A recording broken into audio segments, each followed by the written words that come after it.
Hi, everybody. I think we're probably going to have a few more people kind of coming in over the next 10 minutes, but I think we're just going to get started.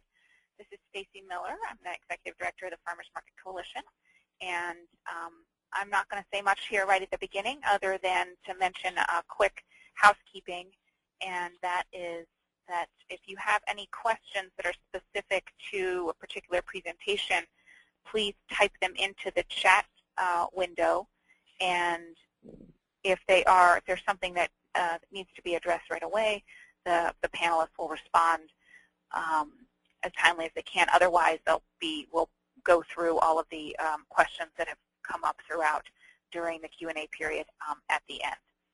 So thank you, everybody, for joining us. And I'll be talking a little bit later, but with that, I'm going to go ahead and introduce Sharon Yago, FMC's president, and she's going to run through the agenda and get us started.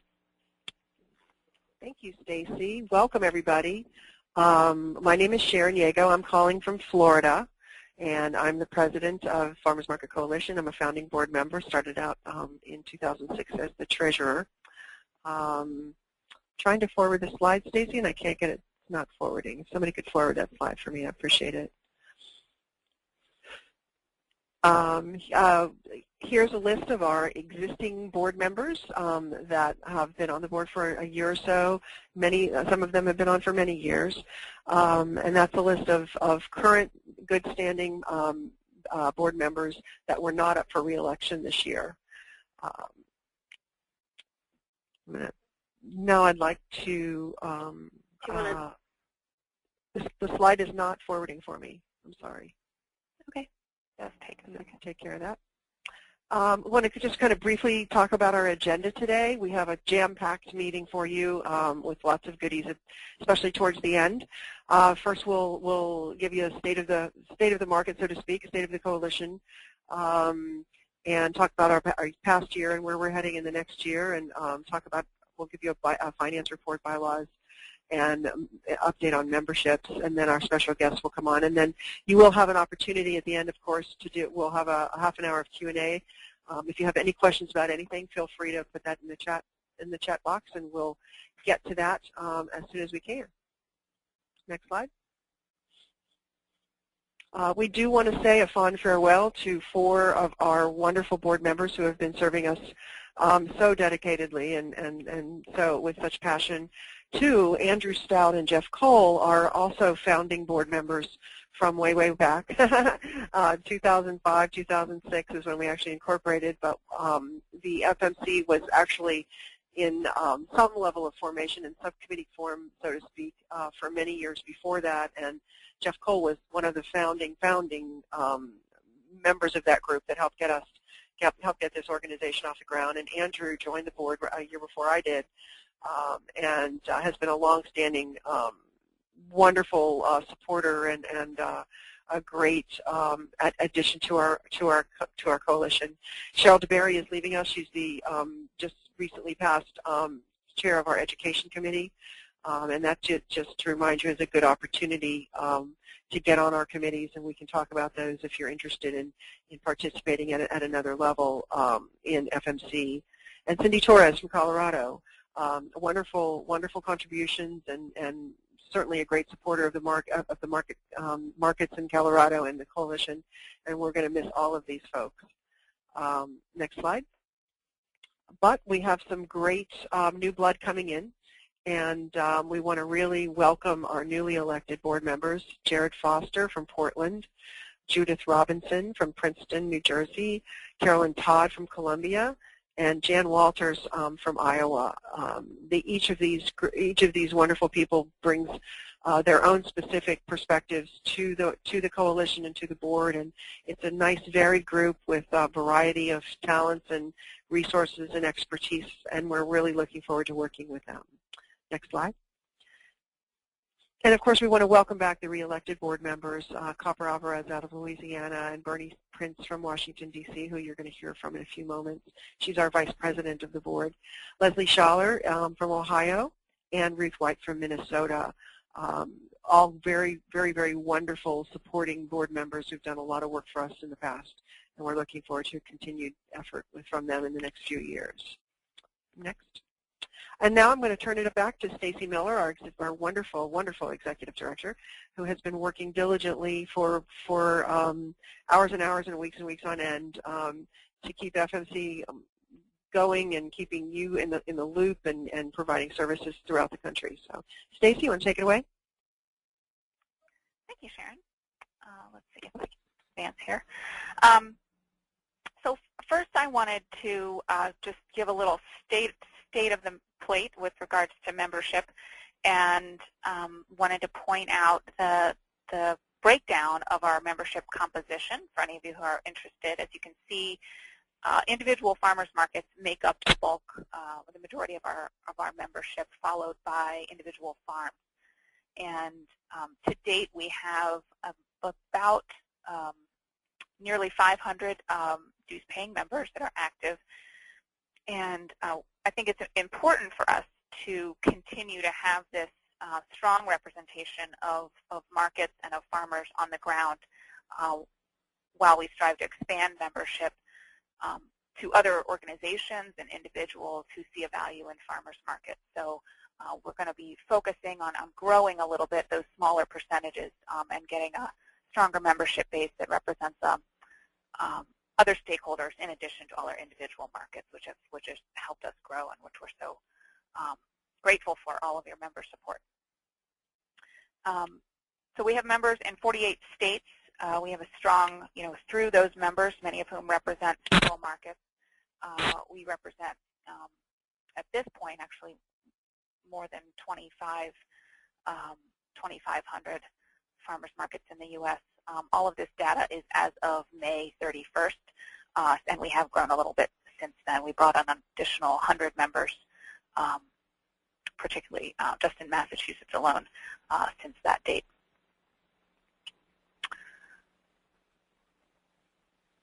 So I'm going to give a little overview of both our education efforts and our policy-related efforts. So firstly, I want to reiterate one of the things that I often say when I'm speaking to statewide groups is that really markets are only as strong as the partnerships that they cultivate, and I think FMC represents that at a national level, and we are really only as strong as the partnerships that we can cultivate. And so, in many ways, this is a thank you to the partners that have helped us provide education to markets on the ground and to statewide farmers market associations. We launched an FAQ, our YouTube channel, last summer, and that was with the partnership with the Wallace Center for Sustainable Agriculture at Winrock International. I've been involved with quite a few farmers market conferences and helping work with states who are looking for resources or ideas about how to develop organizations and kind of take farmers market activities in their states to the next level and garner additional resources to help them thrive. We also, many of you participated in insurance webinars. I think we had over 200 people participating in our series of 4 insurance webinars to help markets better understand liability insurance. And we also, as part of that same project, did a survey of health insurance needs. So to the many of you that responded to that survey, thank you very much. We are about to come out with a report early next month that our former intern Drew Love put together, and he did a great job facilitating those webinars as well. The one major finding that we walked away with from that survey was that by and large, and this is probably no surprise, farmers markets and producers, the ones responding to our survey, were about twice as likely as the average American population to be uninsured. So for many of you, this may be no surprise at all, but we did find that more than 30% of those responding to our survey said that they had no health insurance coverage whatsoever. So I think it's important to keep in mind as we move forward and focus on professional development, helping build the field. We also, through, this is not something we put out there a lot, but we've been providing technical assistance through the CDC Communities Putting Prevention to Work and that's being led by Suzanne Briggs, who's our Technical Assistance Program Manager.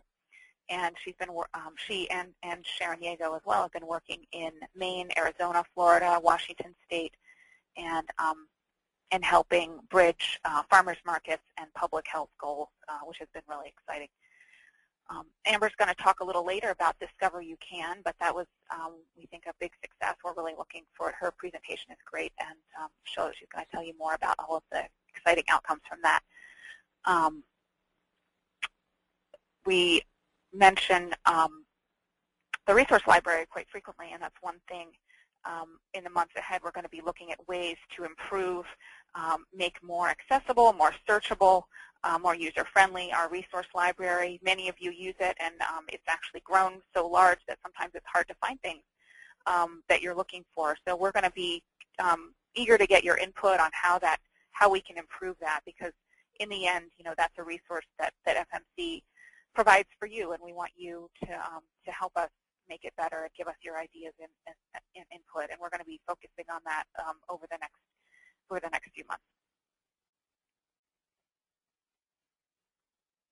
Now, with regard to policy, which is another one of FMC's priorities, in particular one that we've focused on. Oops. Let me go back there before I start talking about policy. I just wanted to mention a lot of the states, this has been really exciting to watch and be a part of, is the growing number of states that are building associations, networks, alliances to help provide education and training to their markets. And so just in the last year, we've been to all these states trying to help connect them with resources on the ground and give them some best practices for what a statewide organization might look like. And that's an ongoing process, and there are even more states. Every couple months we find out about a new state that's forming kind of a network, a statewide network. So that's something that's really exciting. And with regard to policy, many of you have read the Real Food, Real Choice report. We focused a lot on Food Safety Modernization Act and making sure that there were provisions in there that were sensitive for small scale and direct marketing farmers. And we're going to continue to push ahead on making sure that FDA keeps those provisions in mind as it makes its regulation. We've been really active in communicating with the Farmers Market Promotion Program team and other parts of USDA, in particular FNS, on strategies for improving the accessibility of their programs and ways that they can further support farmers markets. And as this picture illustrates, our new board member, Jan Walters, who at the time was a member, came in to DC in April, and this is a meeting with Tom Harkin, who chairs the Health Committee in the Senate. And that was part of some meetings that we helped arrange, and we look forward to doing that again in 2012. Another big thing that I know a lot of members have been following is this IRS issue, and we'll have later a reminder about the webinar that's going to be happening in partnership with the Michigan Farmers Market Association. So stay tuned for that for more information about the potential impact and how you can document exemption for that record-keeping provision or reporting provision. We continue to advise FNS on the design of their farmers market research, representing our members on the USDA Farmers Market Consortium, which meets quarterly at USDA headquarters. And we're also continuing to share and shine a light on state policies and programs that support nutrition assistance programs at farmers markets.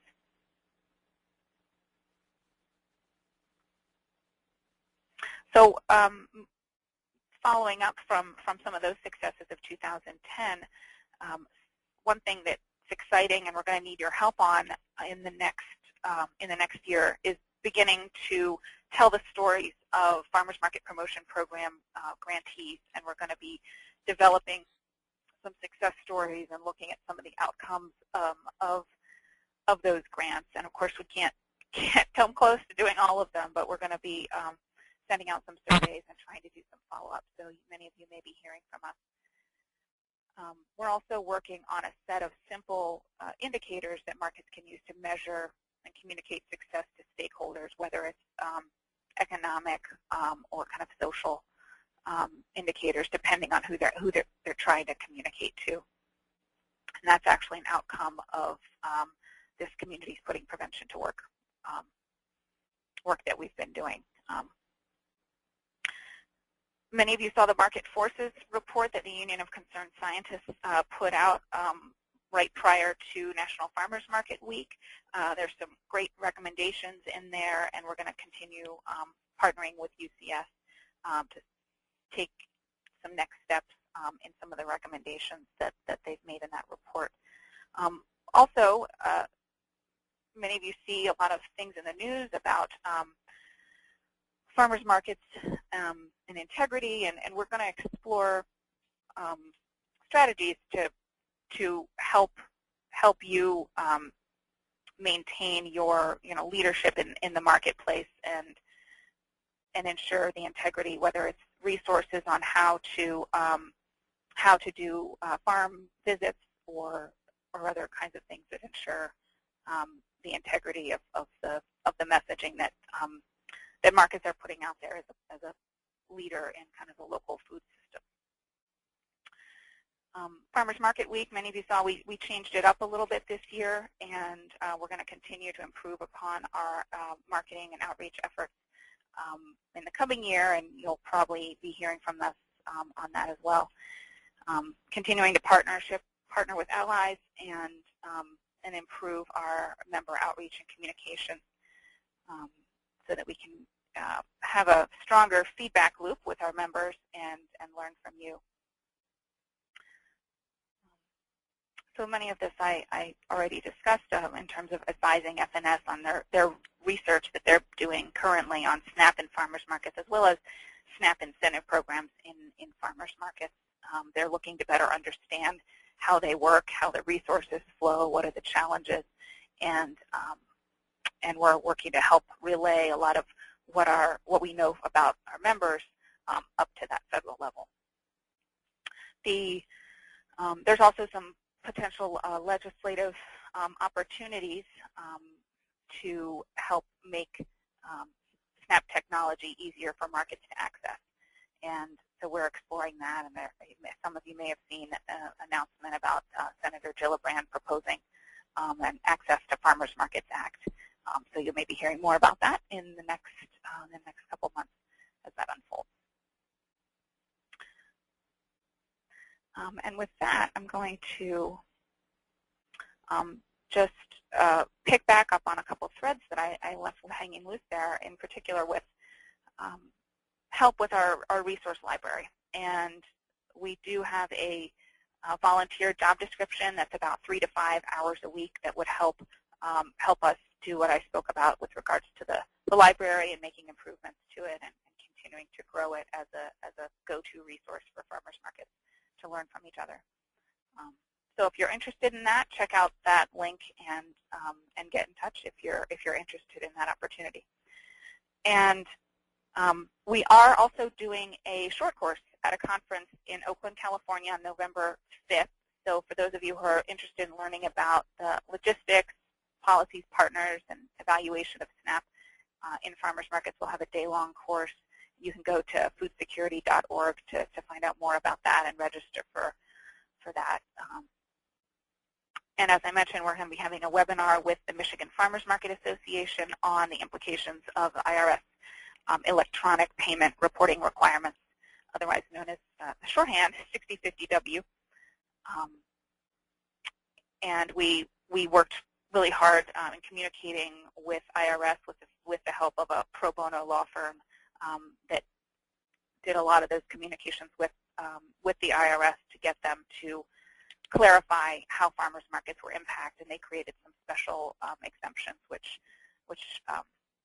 is fantastic, and we have a lot to be grateful for that partnership, which allowed that to happen. You can learn more about that on October 10th, and there's a link right there, and there's also a link on on our website on how you can register for that. It's on the Information Marketplace page on our website.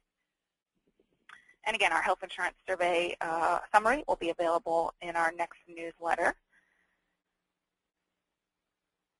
And before I get too far from the webinar mentions, I did want to say we're going to be rolling out a series of webinars between now and March, between November and March, and the dates for some of these are TBA. You'll hear more about these moving forward, but these are the topics that we're going to be focusing on. So if you have any suggestions, you'd like to get involved in helping us put these together, or you have a suggestion for a presenter, feel free to share that with us, and as we move forward, we can keep you involved in the planning process for those training opportunities.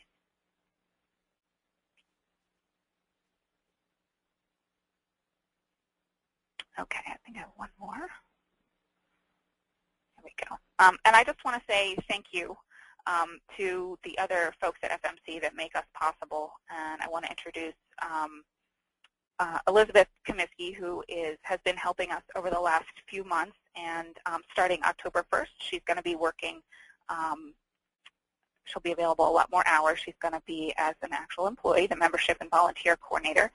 So you guys will be working with her probably a lot more, or communicating with her and hearing from her a lot more frequently. And I just want to thank her for among many things, helping put this membership meeting together.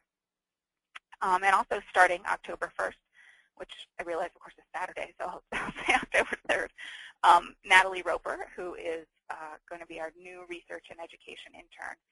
And that photo is Natalie with some fellow University of Virginia students doing research at a farmer's market earlier this summer.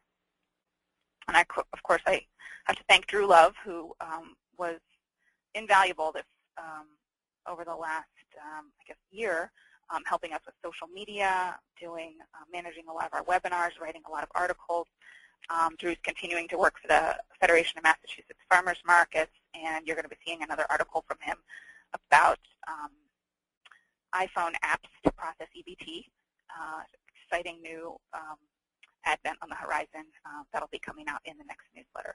Of course, Suzanne Briggs, who's our Technical Assistance Program Manager, our bookkeeper, Lori Lang, Kevin Fallon, our accountant, Amy McRoberts. So just so all of you know that I'm not alone, and our team is growing, and I'm just thrilled about it. So with that, I'm going to turn this over to Sharon and to Bernie, who are going to review the financials as well as the bylaws changes. Thank you, Stacy. Next slide.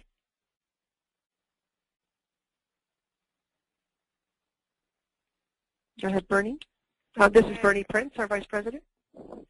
Yes, Bernie Prince here in Washington, D.C., and I'm just watching it cloud over again and worrying that I'm going to have another rainy market today. We have 2 markets on Wednesday and Thursday, and we've had 3 or 4 weeks of rain every single weekday we've had the market, so it's discouraging. But the financial report for the Farmers Market Coalition is not discouraging, so I want to share with you, you see on your screen the fiscal year 2010 budget. Our budget year starts in June for the Farmers Market Coalition. So we're looking back in time. We're already 4 months into 2011. Just a few quick things to note about the income sources. We've got the largest chunk of change in our bank account is from membership, donation, and unrestricted. That's about 44% of our income. And that's thanks to many of you out there who are members, either through your individual markets or your federations, and others who have given donations, including all of our board members. So that's really fantastic support. The second largest piece of the pie here is the grant money that has come into FMC, and the sources of that funding include things like the Ben & Jerry's Foundation, USDA RICS Management Agency, and the National Sustainable Ag Coalition. And that represents a great deal of work on the part of staff, especially Stacy, to get grant requests out there to obtain that funding. And then contracts and services are our last area of funding, and that is grant work that we do in partnership with other organizations where we're either subcontracting on projects or doing some type of technical assistance. Our partner organizations have included the Wallace Center for Sustainable Ag, the Community Food Security Coalition, and others. So it's really great to see that. I want to mention that we did start out fiscal year 2010 with money in the bank. We had a surplus that we carried forward from 2009. At year-end, we actually deferred a small grant to 2011 so that we could start 2011 with a much stronger financial position. But before we get into 2011, let's look at the next slide, which will show you our expenses for the organization. So let's see if I can flip this to you. Oh, dear. Help, Liz. It's not flipping. Ah, there we go. Okay, financial report. Total expenses, if you memorize that number from the other slide, you'll know that we ended fiscal year 2010 with a tiny deficit, $906. If any of you do budgets in your organization, you know that's pretty trivial in some ways. So again, it was because we deferred a grant at year end and wanted to make a healthy start to fiscal year 2011. Looking at the biggest piece of the pie, that's 67%, personnel and payroll expenses, you need to understand that includes not just Stacy's salary, but expenses that we pay for interns, technical assistance people, and those that do contract work for us. And I know in my organization, Fresh Farm Markets, the personnel line is always the biggest expense line in our organization, and that's because we invest in really good human capital to do our work, and it's really important to have quality people working. Sometimes the salaries aren't as high as we'd like, but that usually ends up being the highest salary. The salaries are the highest budget line in your organization. These others are pretty minor in some ways, so unless you have questions, I really don't feel that they're that key. I'd like to move on then to the balance sheet for the year, just to show you that we're in a good, strong position for fiscal year 2011.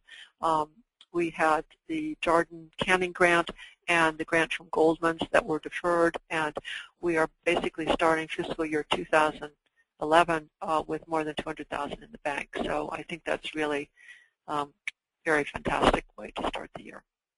And I think now my goal is to turn this back to Sharon. Thank you, Bernie. Great job. Hope you all are enjoying our meeting. We're going to keep moving along here and get down to some more issues. Next slide. Bylaw changes. When we started to craft our bylaws back in 2005, we were much like the farmers market movement was. We were still getting our collective act together and trying to figure out what would be the best way to represent you. And we came up with some pretty restrictive terms at the time. It had to be this number of this and this number of that, and has to come from this part of the country and that part of the country, and can't include this and it can't include that. And so what we did was last January we all got together in Washington, D.C. and spent hours laboring over our bylaws word by word, line by line, as a board, and to come up with bylaws for the future, and bylaws that would help us grow as an organization with less restrictions and with more inclusion.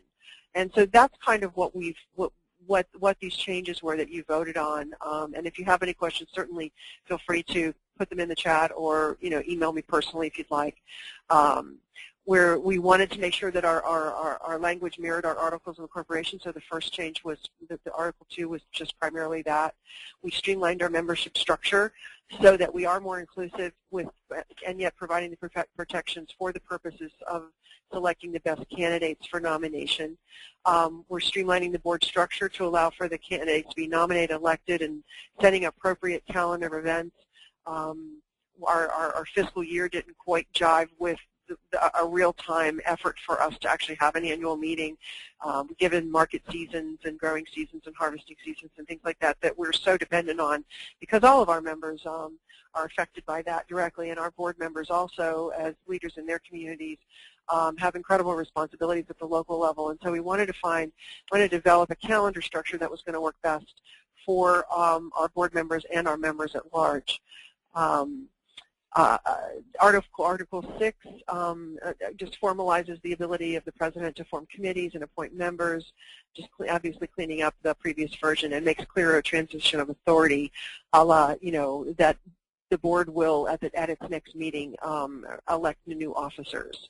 And we just wanted to, again, as we were cleaning up the calendar, cleaning up that language as well. And then, again, Article 7, again, about the schedule of meeting and the annual meeting, and making sure that it was in a timely manner and it was at the right time of year, perhaps that the most amount of people, most amount of members could join us. Next slide. So we'll be happy, at the end of the thing to take some questions about that if you have any. And now I'm going to turn it back, I believe, to Bernie. Is that correct? That's right. Here we go. Okay, Bernie. There you go. Remember, Stacy had mentioned the importance of membership, and we're represented in 48 states. Having a strong membership is really important to the organization. It really makes us a key player, especially on the policy front. Stacy and I attend quarterly meetings. Sometimes Sharon can join us in Washington, D.C. with USDA, and they're always asking, what's the membership, because they see that as a test of strength that we're representing farmers and farmers markets across the country.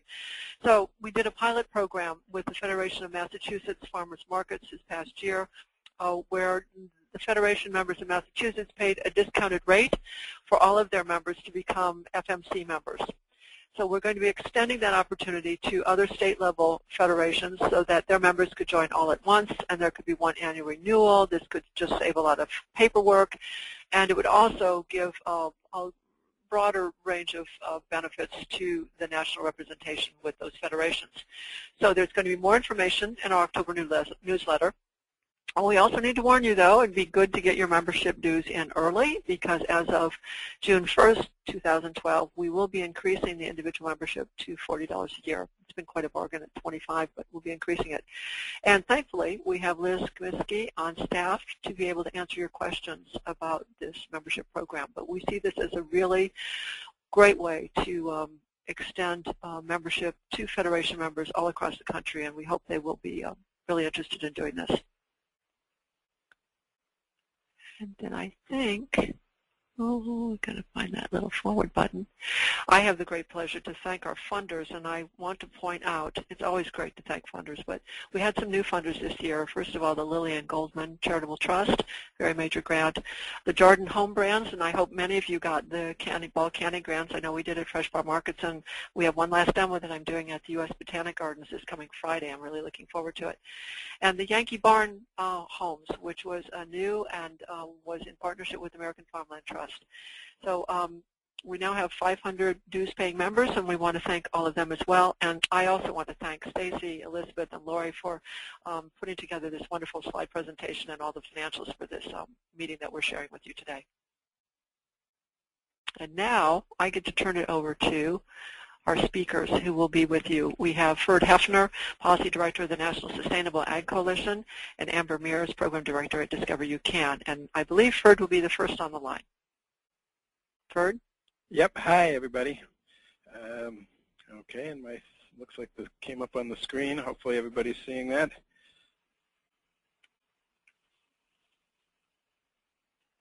While we're transitioning. Yep. There you are. Okay, good deal.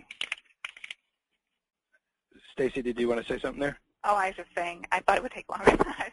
Okay. While we're transitioning, I just want to note the Farmers Market Coalition is a member of the National Sustainable Ag Coalition, and together we work on food safety issues, and FMC is active on their marketing, local food system and rural development committee, and Ferd, who's been with NSAC now for about 23 years, is someone well-versed in the Farm Bill, and we've gotten a lot of questions and interest from our members in opportunities for them to get engaged and kind of better understand some of the often esoteric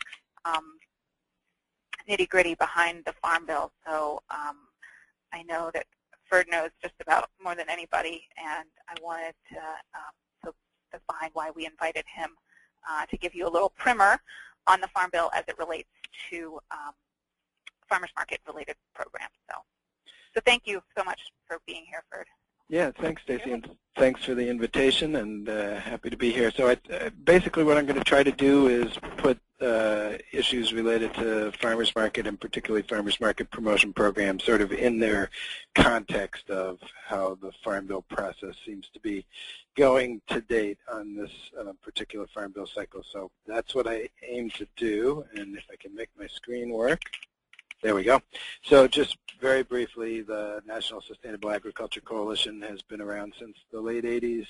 We have over 85 member organizations all around the country, both farmer-based groups as well as conservation, rural development, and food groups of various kinds. And we work through 4 big issue committees, and I'm really pleased to have Farmers Market Coalition being one of those members and to be very active in our basically our food system and rural development committee, and really so delighted that you all are playing that role with us. And we work not only on Farm Bill, but lots of other ag legislation, but I'll just concentrate on Farm Bill for today. And, you know, I think everybody knows this. So I'll speed through a lot of this because I think some of the background's known, but please feel free to ask questions. You know, the Farm Bill happens every roughly 4 or 5 or 6 years. It's been happening that way since 1933. It's one of the rare pieces of federal legislation that pretty much, give or take a year, happens on a relatively set schedule, which is a great advantage, actually, in many respects. And it does cover lots of farm and food and nutrition and rural issues, but it does not cover everything, though its exact boundaries change from time to time. It's important for so many different reasons about how food is grown and where it's grown and who grows it and what rural community prosperity looks like or doesn't look like and what happens to the environment, and just lots and lots of reasons to be concerned about it. I just realized my cell phone is too close to me. I'm going to have to toss it to the other side of the room so you don't get any static. So the Farm Bill, by title, there's nothing magic about how the titles are oriented. They change Farm Bill to Farm Bill. This is just the way it looked in the last Farm Bill, and the stars are next to the horticulture and organic title of the Farm Bill because that's where Farmers Market Promotion Program is. The Farmers Market Nutrition Programs and Senior Nutrition Program are in the nutrition title, so I could have started that one too, I suppose. But that's sort of the rough lay of the land as the kinds of issues that it covers. I just stuck in my usual FMPP slide here, but I don't really need to talk about it with you all because you know about the program. But for many of my audiences, it's a new idea, so I just put that in there. But I did want to just touch on well, let me backtrack. So on the Farmers Market Promotion Program, that currently under the current Farm Bill has what we call mandatory spending or Farm Bill spending. Some people call it direct spending.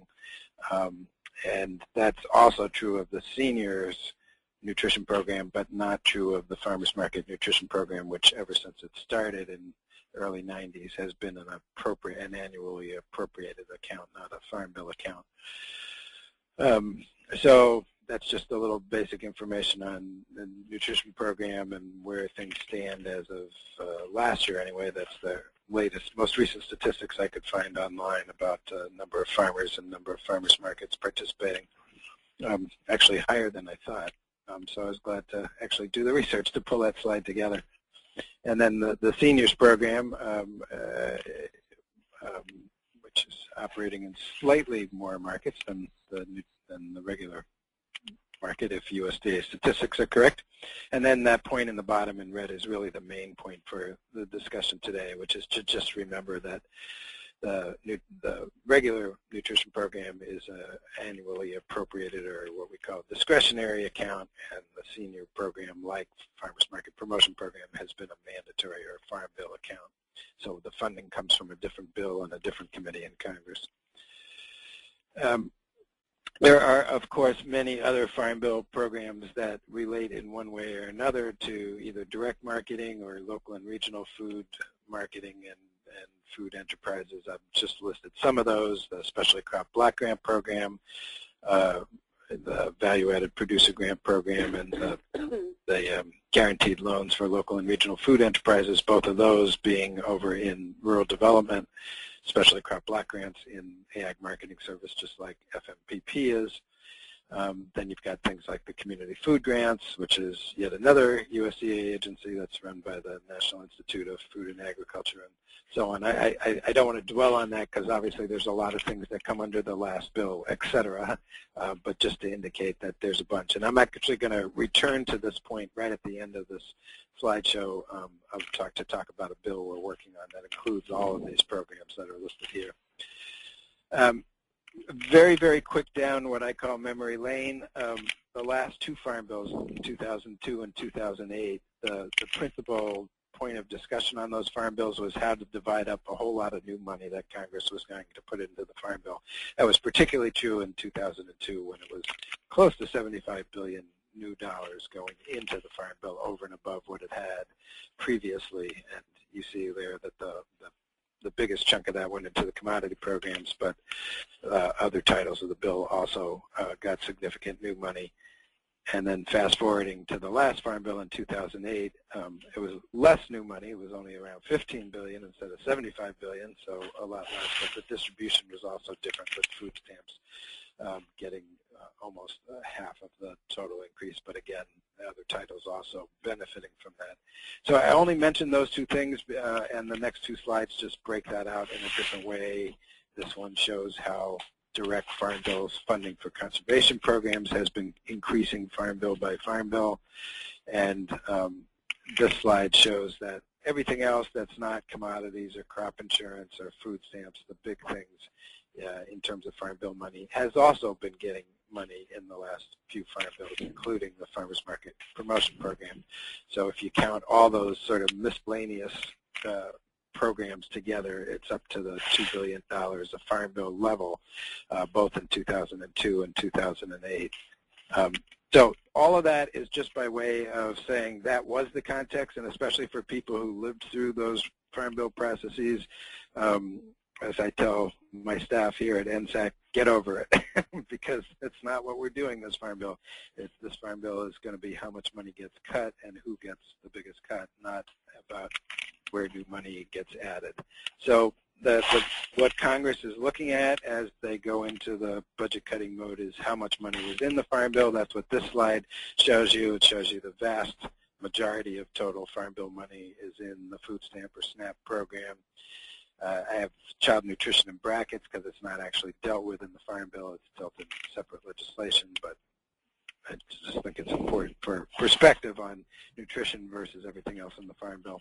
And then the big three, when people talk about farm bill and their Aggies or farm-oriented groups, those are the big three, the ones that are in purple there, crop insurance, commodities, and conservation. And then Farmers Market Promotion and many, many other programs falls in that very last bullet, the everything else bullet. And that's in this particular slide, that's everything else in the Agriculture Committee, so it's more than just what's in the Farm Bill. So that's just sort of the lay of the land, and somewhere out of all of that, some cuts are going to be made. This is maybe the easier way to look at the whole thing. You see that the nutrition programs, it's actually SNAP plus some of the smaller nutrition programs that have direct money, about 3/4 of the total. And in this particular vantage point of looking at it, the Farmers Market Promotion Program is at that little tiny 1% sliver that is barely noticeable because the pie slice is so small. So that's the lay of the land in sort of big picture, and then in much more specific terms, we have a unique crisis going into this Farm Bill, and it's all the programs that currently have Farm Bill funding or mandatory funding directly from the Farm Bill that do not have Farm Bill funding after 2012. So after next year, all of these programs are either refunded in the new Farm Bill or they disappear off the face of the earth. So it's a very healthy list of programs. There's actually more than this, but these are the ones that we care about at NSAC, and even by itself, it's a very healthy list. But you see Farmers Market is in there, so I just wanted to set that context because the key, if there's one key advocacy piece, it's either each or one of these programs by themselves with the interest groups that care about those things, or better yet, on a united front across all of these programs, there needs to be a hue and cry to Congress to say that these incredibly important programs that have become part of the Farm Bill as we know it today should not go extinct, but instead they should be refunded and promoted through the next Farm Bill cycle. So that, if I had to boil down my message today into one message, that's it. We've got this enormous gap. Obviously, the $3 to $4 billion gap is not mostly Farmers Market Promotion Program, but it is it is one piece of that bigger puzzle, and it's the biggest problem, political problem, economic problem that we have going into this Farm Bill.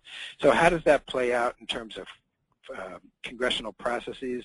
There's sort of three that are important: the appropriations process, the super committee process, which I'll say more about in just a minute, and then the Farm Bill itself. So in each and every one of those, cuts can be made, and so we have to be really on our toes in all three processes. And there are different members of Congress and different timelines and different political factors that weigh into each one, so it's a little bit complicated. So just to give you an idea on the appropriations front, so this is the annual ag spending bill that goes through the Appropriations Committee. It does not go through the Agriculture Committee. In the current bill as pending, that they'll wrap up in November, there's very substantial cuts to Farm Bill spending for conservation, just enormous actually, scary cuts.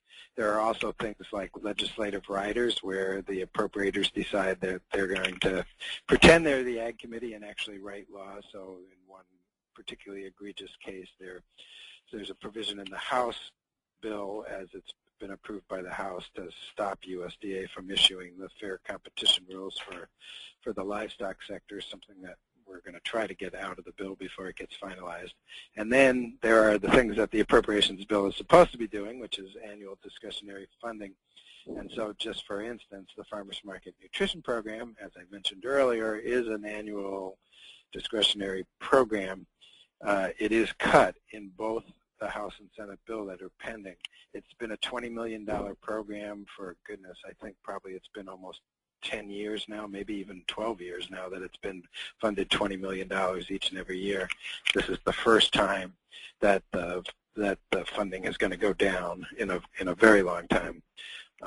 If I had to guess, it will be probably 16.5 or maybe slightly lower, so closer to the Senate number, but it's still a cut, which will have definite implications for how many states can participate, and certainly pretty much rules out any new states being added. So that's just a really capsule summary look at the appropriations bill. There's obviously a lot more that can be discussed about that, but that's on the discretionary side. Now I'm flipping to the mandatory side of spending, and that's where the super committee comes in. So what the August budget deal did, that's already become law, is it says we're going to cut $1 trillion over the next 10 years out of appropriations. So each appropriations committee is going to get allocated some percentage of that $1 trillion. Of course, that's $1 trillion over 10 years. So, first you divide by 10, then you divide by the number of appropriations committee, and agriculture will get X amount. So the ag appropriations bill each year is roughly $20 billion now. More than a third of that is just one single program, the Women, Infants, and Children Feeding Program. So WIC has a very disproportionate, every other pie slice is unseeable. If you put it into a pie slice, WIC is the only one that you can actually see the piece of the pie because it's so huge relative to the size of the whole bill. But all of that spending is going to steadily come down. So we'll go from 20 to 19.5 to 19, which means each successive year after this, the pressure on those discretionary programs is going to build and build and build. It is, of course, possible that Congress will reverse the deal and, a year or two from now decide that it's gone too far. It's always possible, but that's not what the law of the land says right now. So there are areas of USDA that I think, if that 10-year bill goes forward, could conceivably just completely disappear because the money gets so So that's the appropriated side. But the super committee side is not that. It's not the appropriation side. It's the mandatory side. So the super committee, which is 12 members of Congress, 6 from the House, 6 from the Senate, they have until Thanksgiving to develop a bill that's going to cut mandatory spending. Potentially, they also have jurisdiction over tax revenue. So it could potentially include that, but unlikely to. So it's primarily going to be mandatory spending. And they very likely, if they reach an agreement, it's very likely going to include Farm Bill cuts. Whether they reach an agreement remains to be seen. I would not put a whole lot of money on it, but everybody's taking it very, very seriously because the numbers are so big.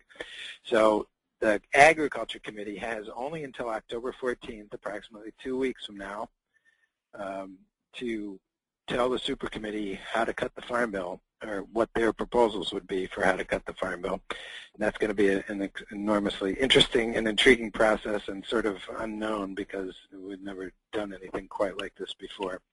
So nobody knows exactly what that means or what it's going to look like, but that's sort of the timeline. And then the final vote in House and Senate would be by Christmas. It's an up or down vote. No amendments are allowed. So whatever, if the super committee reports something, every member of Congress is going to either vote yes or no, but there's no amendments or anything at that point. So again, it will be somewhat unknown as to whether they succeed and what that looks like until we get to later this year. And it will have a real implication in terms of the Farm Bill. So what's on the table in terms of Farm Bill cuts? Well, the only one that's really, that you can really talk a lot about is what the House budget, which it passed earlier this year, says, because that's a budget that has passed the House of Representatives on a strictly partisan vote. And that bill calls for an incredibly huge Farm Bill cut with an incredibly huge food stamp cut, which is based primarily on the fact that it would be block granted, and then the block grant would be reduced over time. I doubt seriously the super committee will take that proposal up, but that remains to be seen. So more important probably for super committee purposes are what are they going to do on commodity subsidies and on conservation, and potentially on all the other issues. And you see the House proposed very big cuts to those. So that's on the table. The only other thing that's really on the table at this point is what the President has proposed. This came out just last week. He's proposing that the super committee take $23 billion out of the Farm Bill, which is actually takes more out but then puts new stuff in for a permanent disaster program. So on net it's $23 billion. We were very disappointed to see the President calling for more conservation cuts, which he's called for before, but sort of neither here nor there for today's purposes, but I just point that out. If the super committee fails, which I would say is a better than 50-50 chance, then the law that passed in August automatically requires that $1.2 billion gets cut from the federal budget, but under a different process. It's an automatic process. Half comes from the defense budget, half comes from the non-defense budget. And for the non-defense side, everything is just done on a pro-rata basis. So whatever sliver of total funding that programs you're interested in, they would get the same pro-rata cut that any other program would. And low-income programs, including the food stamp program, are exempt from those cuts. So in some respects, from a low-income or anti-poverty or anti-hunger point of view, sequestration is probably a better option, or at least less of a crapshoot. The Farm Bill number, if you look at what would happen under sequestration, how much would the Farm Bill be cut, is about $15 billion. You will note that that's a whole heck of a lot less than what the House passed earlier this year, or than what the President proposed last week. Some of us think that therefore it's a better option, but not everybody does. And those cuts wouldn't kick in until fiscal year 2013, which starts next October. So there's a lag time in there. So that's probably more than you ever wanted to know about the minutia of Farm Bill budgets, but I think it's important to set the context for where does Farmers Market Promotion Program sort of fit into the bigger landscape.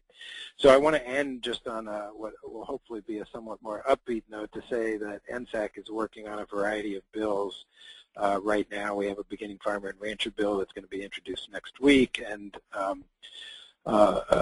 commodity reform bill that was actually introduced earlier this summer, but the rest are all in progress. And the one I want to call particular attention to is this local and regional food system bill, which we hope to have introduced by later in October, so not too far into the distant future.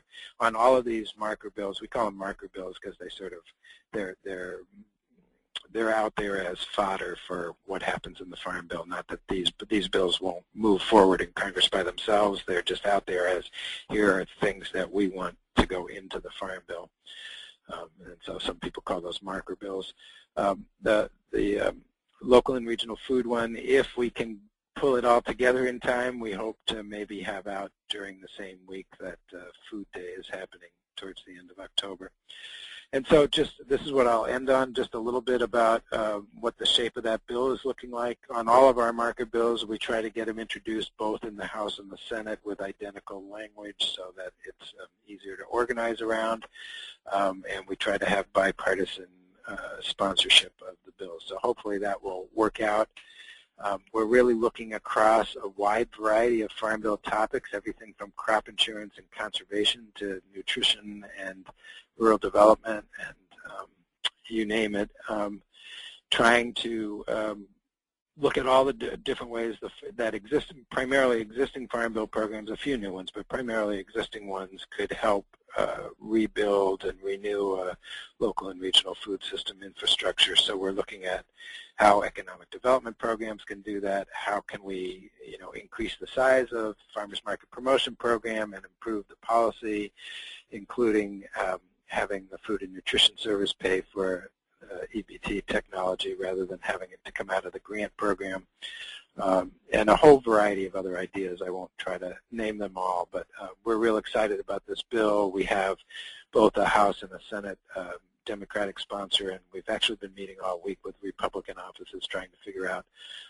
who amongst from the Republican side of both of the Ag committees might be interested in sponsoring the bill. So we'll have more information about that probably within 2 weeks or so. I think we'll have it pretty much set and can then get widespread distribution of that information, which leads me to my very last slide, which for those who don't know us or don't know our website, it's sustainableagriculture.net, and we actually have a Farm Bill Action Center up there now, but it's going to be the new and improved Farm Bill Action Center probably in about a month's time, and including tracking information on the various bills that we're introducing.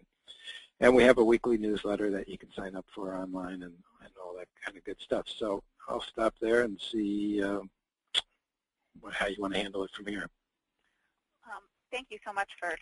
We do have one question that came in so far that I think is specific to this issue of policy, and it may be something that you and I could both respond to, I don't know, but from Colleen. And Colleen, if I mangle your question, maybe we can unmute you so that you could clarify. But so how does FMC or NSAC advocate for sustainable agriculture and direct-to-consumer farmers? Specifically, what about potential conflict with Big Ag while still potentially needing Big Ag as an ally for the Farm Bill? Yeah, I mean, I think in general we certainly don't go out of our way to pick any fights with anybody unless we really need to. So I would say on a bill like this local and regional food system bill, it's less of a fight, Big Ag versus the rest of agriculture or Ag versus food or anything like that. It's more, they're much more particular fights about particular provisions that one or another of the large conventional Ag interest groups don't like. Those generally don't, they can sometimes break down along, what kind of agriculture are we talking about, but they're usually much more policy focused, and then, we just sort of have to have that kind of policy debate. But we certainly don't, we frame it as this is an enormous new marketing opportunity. It's a market that's growing. Consumers are demanding it. Farmers are trying to figure out how they can access this growing market. This is an enormous opportunity for jobs and for farming opportunity and for creating new enterprises. And generally, if you keep it on that level, you can have a decent conversation. If you change the discussion to we want this and we want whatever to end, then you have a whole different story. I think that's a good way to refer to that idea of potential conflict, where I think maybe what Colleen was speaking to about some of the interests that do appear to be conflicting, and whether there is real conflict there, or to what extent some things are messaged to create the sense of conflict. And I know we've seen in the media some coverage of potential questions about farmers markets as a solution, and I think we'll continue to see probably leading up to the Farm Bill communications that may or may not clearly be from what Colleen described as big ag, quote unquote, but that are perhaps a little defensive about agriculture as it's traditionally been, in the last few decades, and see direct marketing systems and local food systems as either negligible in their impact and sort of like fun playtime for people that don't farm for real, and I think that's the stereotype that some put out there. But I think that's all the more reason why we need to be really clear about the impact of local food systems, and in particular farmers markets, to be able to communicate effectively, proactively rather than defensively in those kinds of conversations. But let's see. Do we have any other questions, Liz, for Ferd before we move on to Amber?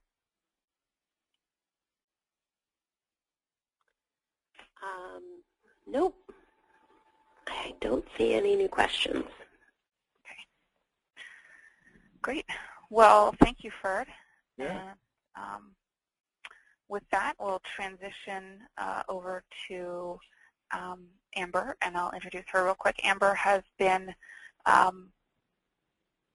the program director for the Discover You Can program, in which many of you, I believe, participated, and she's going to give a little overview of the program, and she's got a really great slideshow so that we can kind of see what markets we're getting into this summer. And I know on behalf of someone who lives in a community where there's a Discover You Can program here in Charlottesville, Virginia, I've just been blown away by what the community here has been able to do with this program, and really been innovative with canning swaps, everything from food drying demonstrations. So they really broadened it to include canning as well as other kinds of food preservation, and build other educational activities around this program, which I think is a really great way to leverage it. So I'm excited to see more, Amber, and I'll let you take it from here. Great, thank you. Well, and thank you for this opportunity to provide a little show and tell on this exciting education program. I'm going to start off with a video. Let's see if I can, do I have control here now? Clicking. Here we go. Market Central was one of our Discover You Can farmer markets this summer.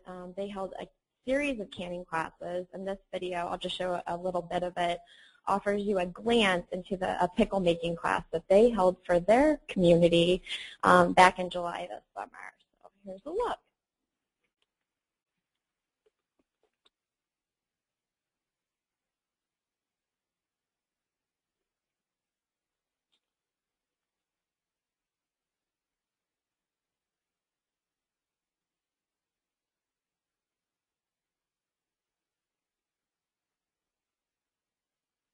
And just so you all know, there's some fun music in the background of this video, but we weren't sure the audio would convey without getting kind of scratchy. So.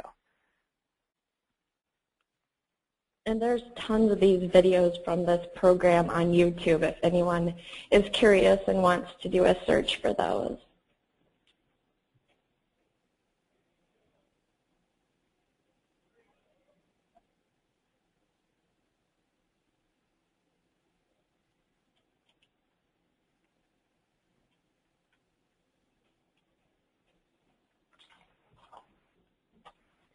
All right, so that gives you an idea of that one. What they ended up doing in that one was they made bread and butter pickles, some dill spears, and sauerkraut. That's just a sample into this. What the project was, we had an object to promote canning at farmers markets under local farmer market managers by offering canning demonstrations that not only use fresh ingredients of their local farmers, but also education and promotional materials provided by Jarden. And the big idea was to educate communities on safe canning and the many benefits of doing so. In order to be considered as part of this pilot program, farmer markets had to be members of the Farmer Market Coalition as well as farmers market organizations in the United States. And here is a quick look at the 50 Farmer Market Coalition farmer markets that were selected to participate this summer. In addition to financial funding, each farmers market organization received Discover You Can toolkits. And here's some photos of some of the items that they received, from home canning kits and jars and other products to promotional items such as mix samples that they could hand out to their community and coupons for discounts on fall products.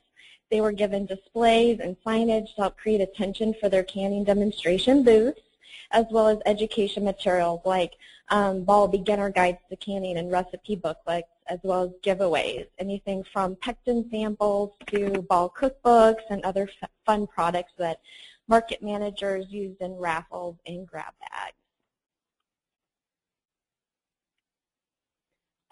This program launched Memorial Day weekend. It just concluded the beginning of September over Labor Day weekend. And throughout the program, managers were responsible for reporting updates on their program twice a month, as well as hosting at least one canning demonstration a month. Also, at the end of each month, Jarden offered bonus prizes to those select markets that truly went above and beyond. And also, we received so many great photos through all of those reports that I would love to be able to show all of them with you, but here's just a quick look at some of these farmer markets discovering they can.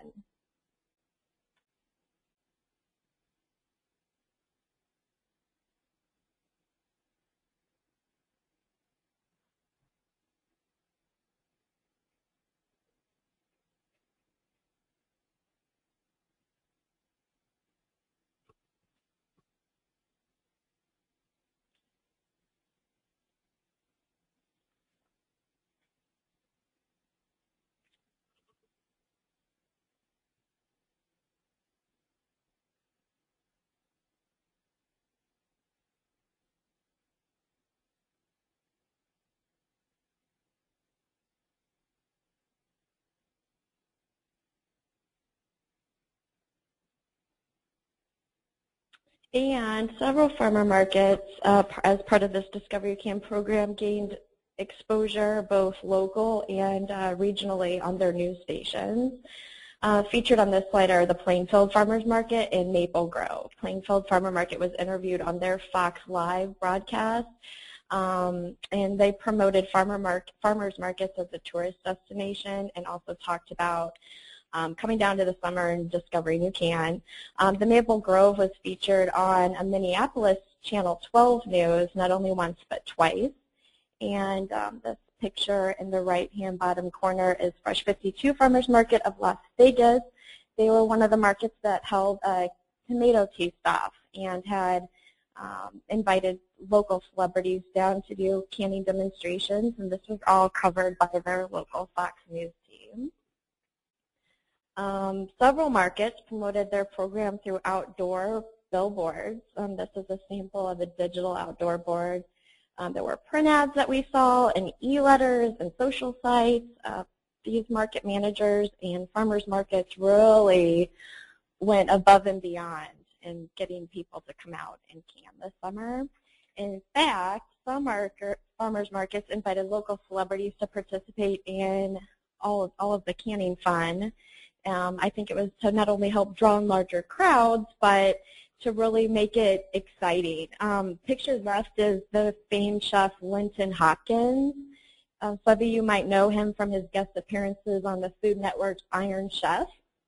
And pictured right is a contestant from Season 7 of Project Runway. She was somebody that brought in her can costume just to add to the spirit and excitement of the day. And others took their canning to all new places. Some farmer markets got really inventive and started taking their canning demonstrations beyond the farmer markets. This one shows Peachtree Farmers Market, who they partnered with a James Beard award-winning chef and the Lee brothers for their canning presentation at an Atlanta Food and Wine Festival. And this is really cute. Real Food Golf found a way to beat the summer heat. They had about 100 degrees outside with 90% humidity. So standing outside of the farmer's market and learning to can, they didn't want that to stop their communities. They ended up holding a series of 10 canning classes and demos in August at multiple areas. They ended up partnering with their local cultural center, the State University Extension Office, and the regional library system, and they offered canning classes in 3 counties and 9 different cities. The canning classes were about 45 minutes long with a brief intro into the program. They took them through the history and the food safety, and then they moved everybody from this library room into a kitchen area where they did hands-on classes.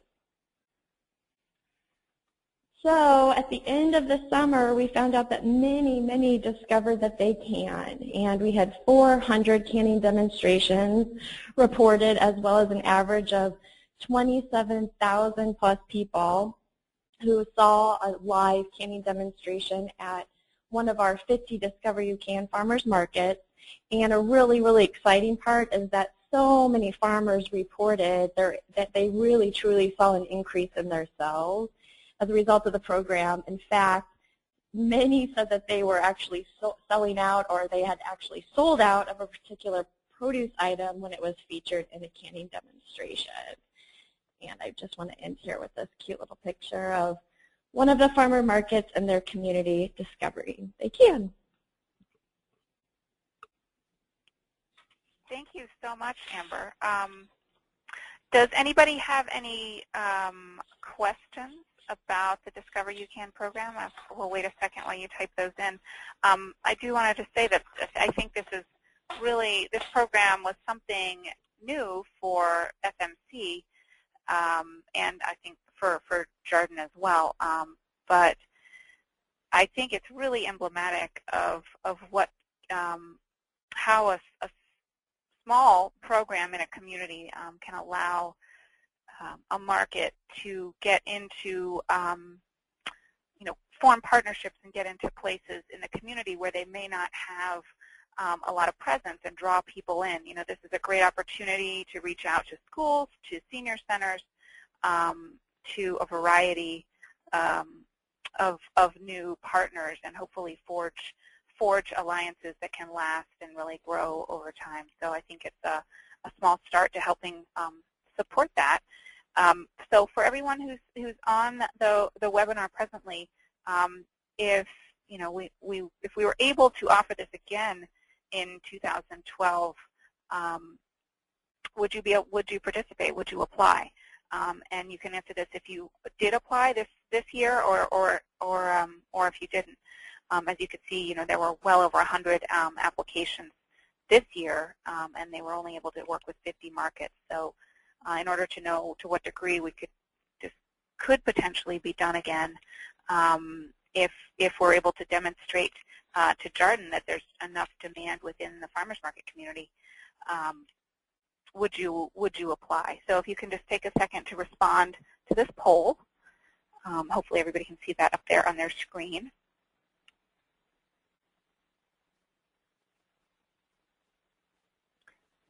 And we'll just wait just a second.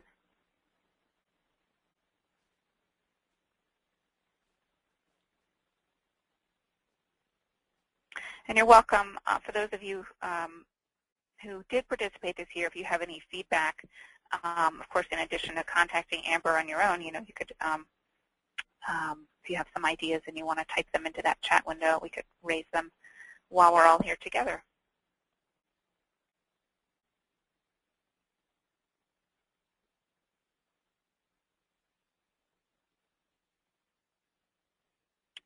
Okay. All right. Looks pretty good. Great. Well, thank you for everybody for voting in that. So let's go back to the presentation now. Amazingly, we are a little bit ahead of schedule, and so I'm going to give it back to Sharon to lead the conclusion of this and open this up with a Q&A. So we can, if you have any questions about any of the aspects of the report that were given previously, or you just want to throw out some ideas, or have any questions, Ferd, unfortunately, he's no longer on. I know he's got a busy schedule. But if you have any questions for Amber or anyone on our board, feel free to type that in, and we'll go ahead and get that responded to. And in the meantime, here's a few links to some spots of interest that are either recent posts we've had on our website, the annual report, which some of you may have already read and which we gave an overview just now, a little more information on that IRS issue for those of you who hadn't read up on that, and that volunteer resource library editor job description, and a post that we put out on food safety and traceability, which was a really a brought about by a E. coli outbreak that happened in Oregon over fresh strawberries, that some of which had been sold in farmers markets. So we felt it was important to help markets demonstrate leadership with respect to food safety, and we hope that that conversation continues, and we continue to expand on that effort to kind of professionalize and demonstrate leadership in food safety.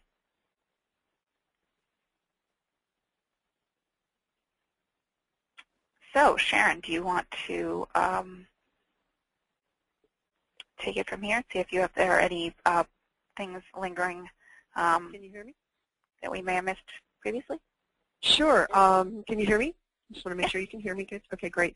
Thank you, Stacy. Thanks to Ferd, and thanks to Amber and Bernie for great reports, great presentations. I think the Discover You Can just shows you just how positive public-private, these collaborations that we can develop together and how far-reaching they can be, and that we can, in fact, from a national level, reach down into the local level and make an impact. And for that program to directly have, affect farmer sales.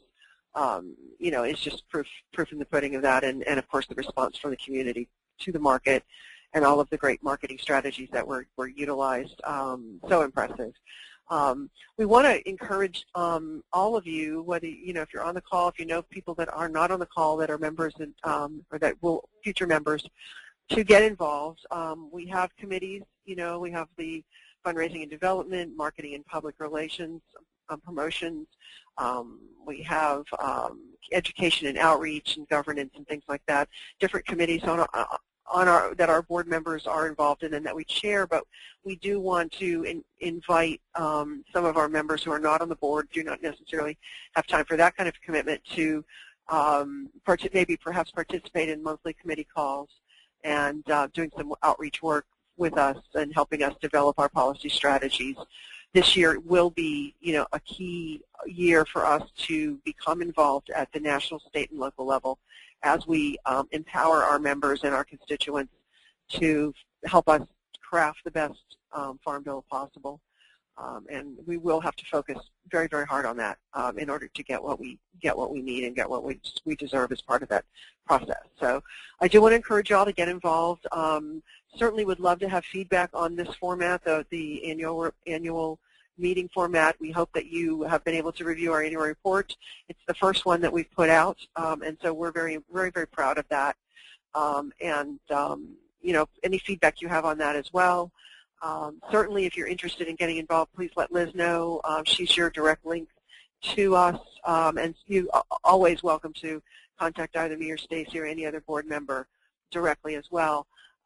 But we're really very proud of ourselves for this year. We're very proud of how we've grown thanks to your efforts. And I think Bernie's going to talk a little bit about the annual campaign that we started this year.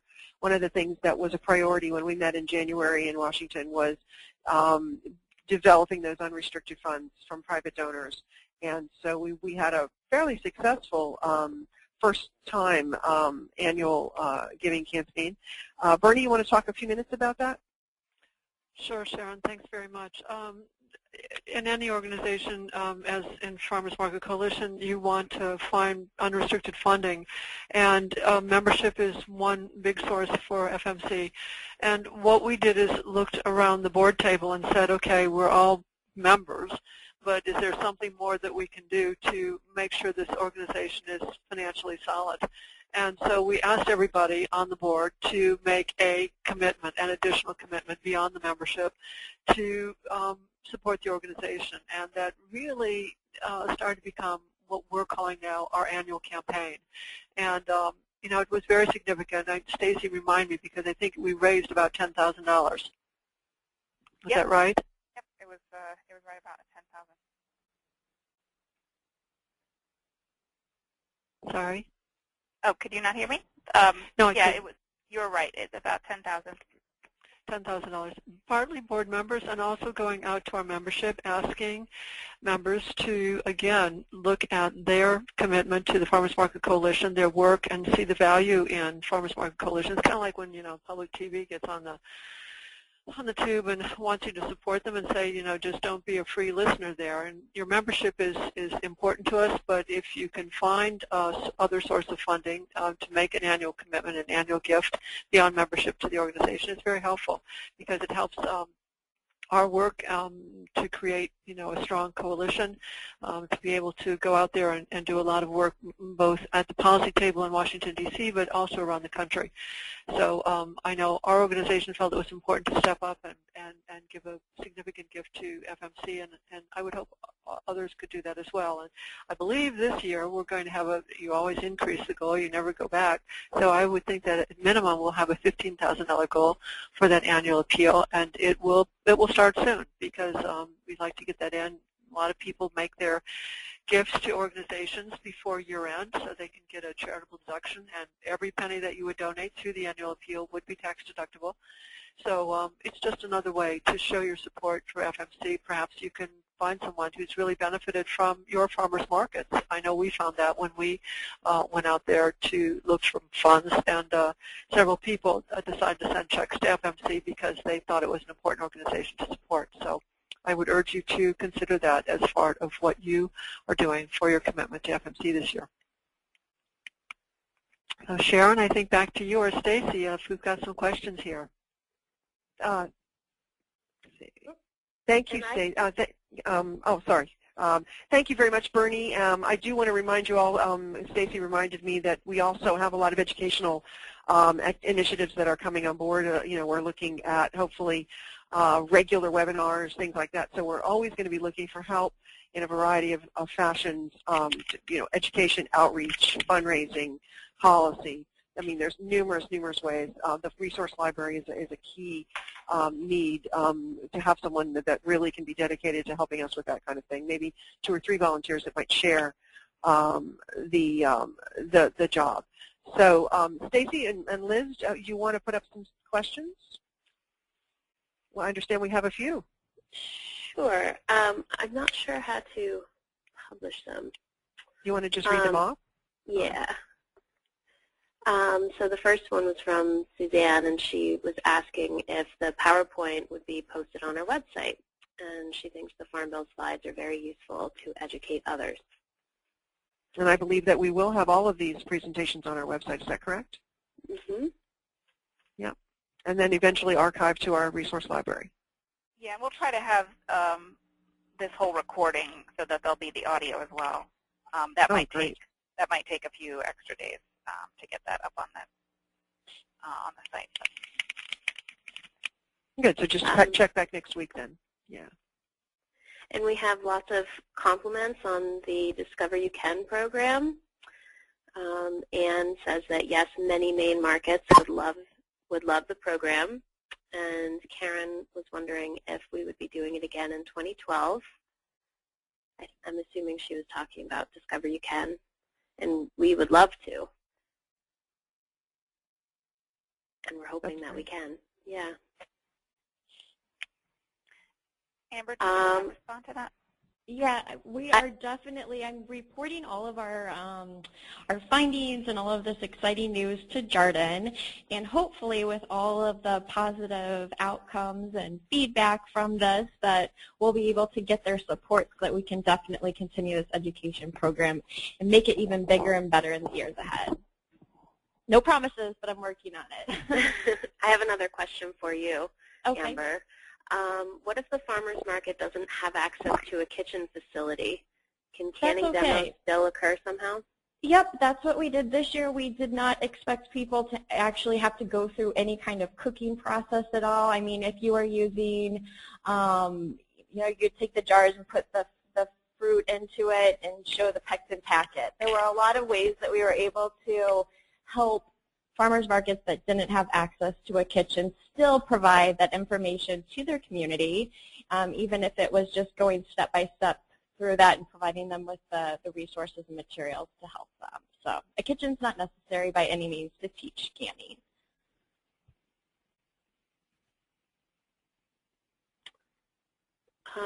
We have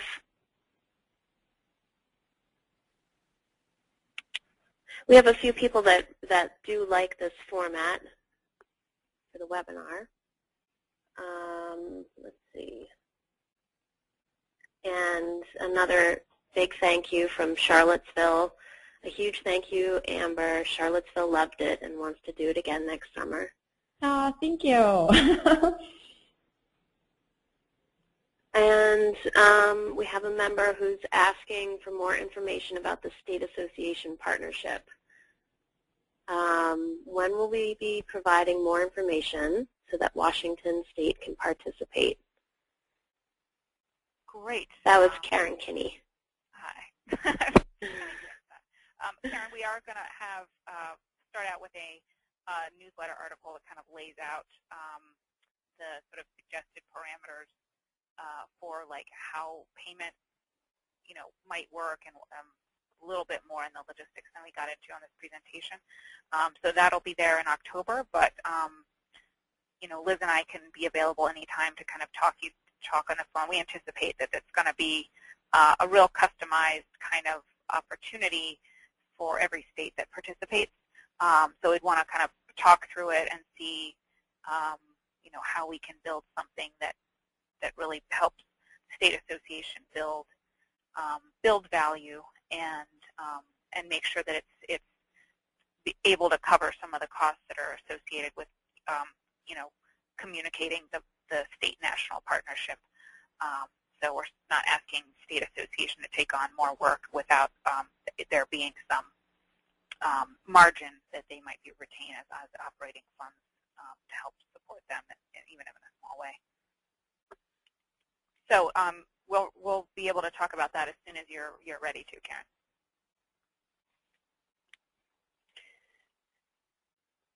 And we just got one other question. Any knowledge of the FMPP announcement timing? I was meeting with USD last week. I guess Bernie and I were both in DC, and they said by the end of the month. And of course, that's Friday. And so I know that they're really, really that's their deadline that they've set for themselves. I can't guarantee on anyone's behalf that they're gonna meet their deadline, but that's what they've set for themselves, is by this Friday.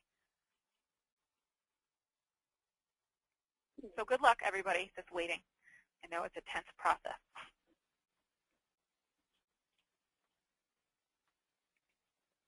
And that's it.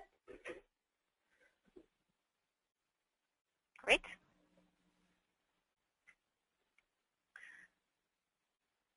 Sharon, are you ready to wrap it up?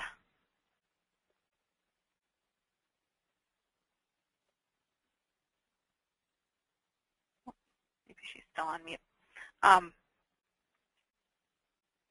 Well, I just want to say thank you to everybody that took their time out today, and I look forward to seeing some of you maybe on the next webinar that we're partnering with MIFMA on October 10th. And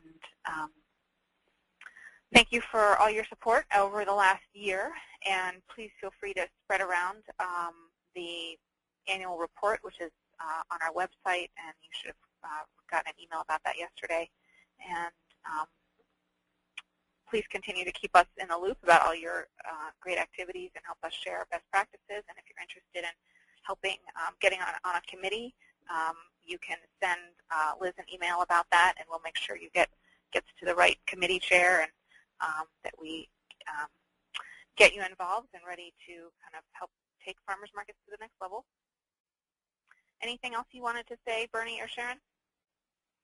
No, I really appreciate everybody participating in the call today. It's a big chunk of time to take out of your day. So thank you for being on the call and being part of Farmers Market Coalition. And best of luck with your markets. It's been a challenging year here in Washington, D.C. area.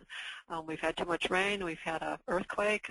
We've had just incredible challenges, as we say, to our farmers and growers. But our markets are strong, and I hope yours are too.